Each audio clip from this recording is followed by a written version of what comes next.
Welcome to Luca is a Billionaire, where the only thing I invest in is your answers. In this video, I will explain how to connect an oxygen mask to an Ambu bag. First, gather all your essential equipment, including the Ambu bag, oxygen mask, reservoir bag, and oxygen tubing.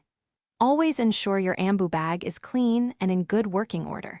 Take a moment to inspect the oxygen mask for any visible damage or obstructions, ensuring. Next, identify the oxygen inlet port, typically found at the bottom of the Ambu bag.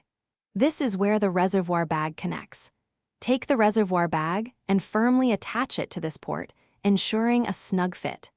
It's crucial to confirm a secure seal here to prevent any oxygen from escaping, which ensures efficient oxygen delivery to the patient. Once your trigger is set, you will define the actions COM should perform.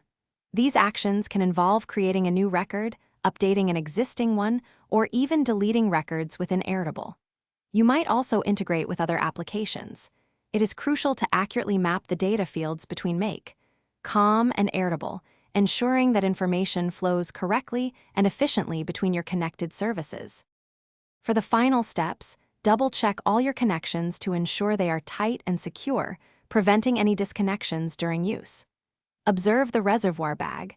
It should inflate and deflate with each squeeze of the Ambu bag, indicating proper oxygen flow. Finally, place the oxygen mask firmly over the patient's nose and mouth, creating a good seal for effective ventilation. Thanks for watching and please subscribe. It's the best investment you'll ever make.